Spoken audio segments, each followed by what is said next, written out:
Bom, continuando a respeito do DNA, um breve histórico que é bastante interessante. Friedrich Miescher, em 1869, descobriu o DNA. Posteriormente, em 1948, Rosalind Franklin ela identifica o formato desse DNA e os mais famosos, James Watson e Francis Crick, em 1950, eles constroem um modelo tridimensional da molécula do DNA. Normalmente, Chargaff faz uma relação quantitativa das bases nitrogenadas. Adenina e timina, quantidades iguais, guanina, citosina, também quantidades iguais, numa proporção aproximada de 30% e 20%. Tá? O DNA nos seres vivos, aí essa onda viral que temos observado.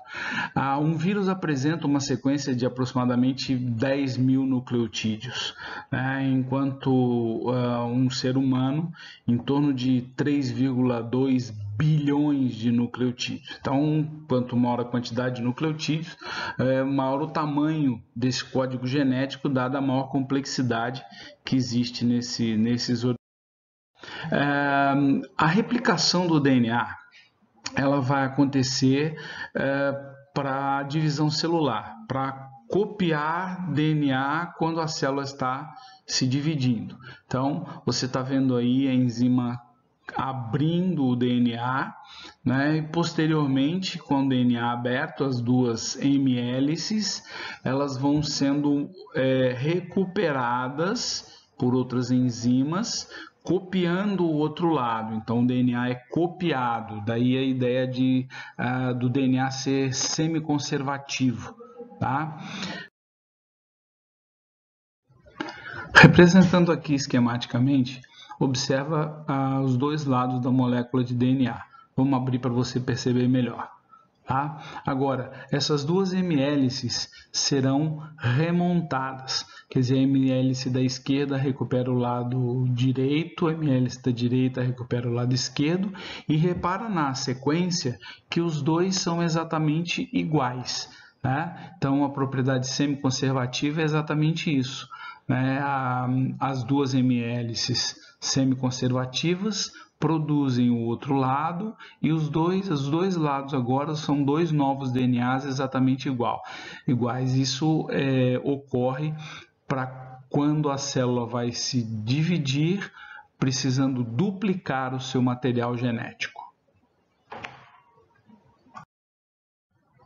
A formação do RNA é um processo chamado de transcrição.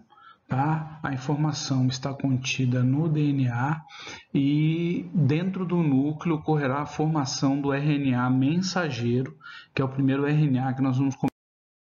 Repare nessa animação, onde você vê ao fundo a molécula de DNA e a enzima RNA polimerase. Ela vai executar o quê? Vai abrir a molécula do DNA, as duas hemhélices, e de um lado ocorrerá a formação da fita de RNA mensageiro. Repare na relação que a adenina se liga a uracil. Né? Esse RNA ele é formado dentro do núcleo, é o RNA mensageiro.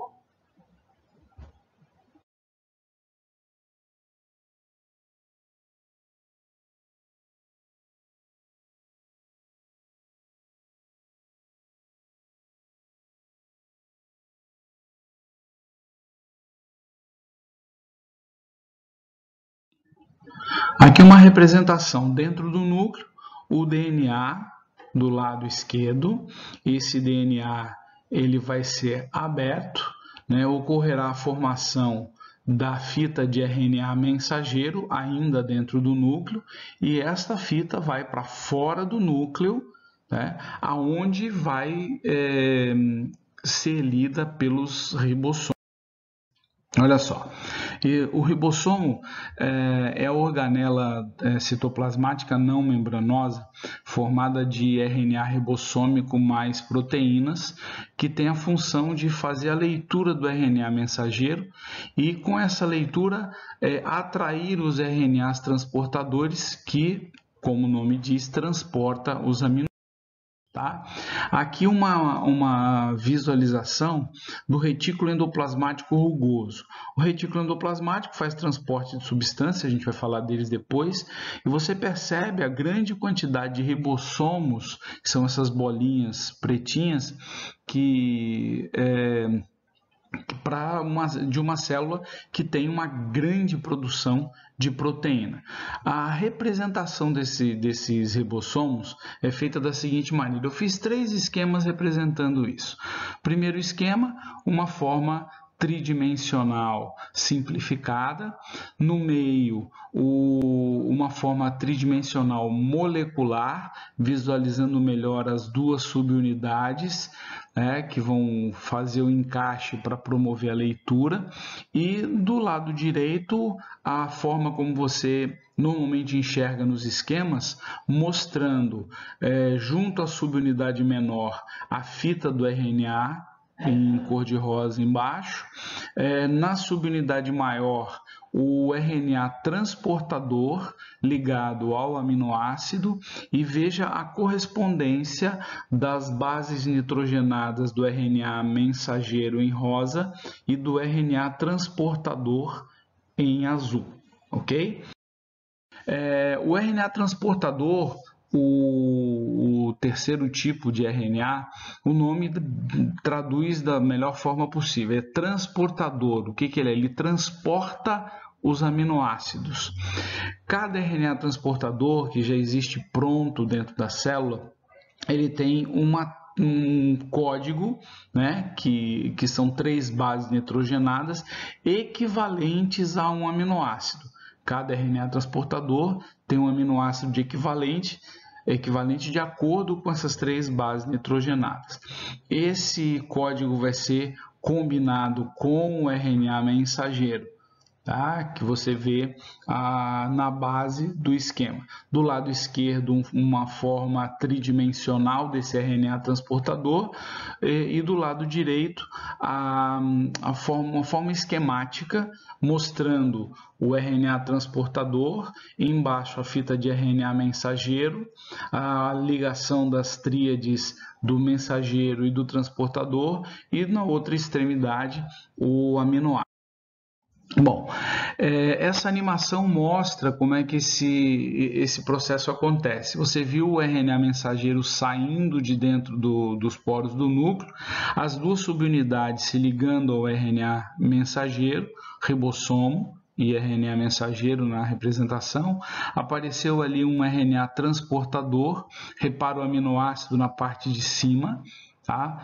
E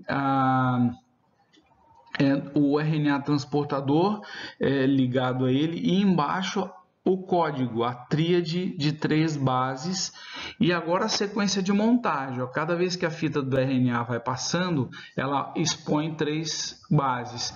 O código correspondente do transportador vai se ligando, cada um vem transportando os seus aminoácidos, eles vão se ligando uns aos outros, formando essa fita de aminoácidos, que é a proteína primária.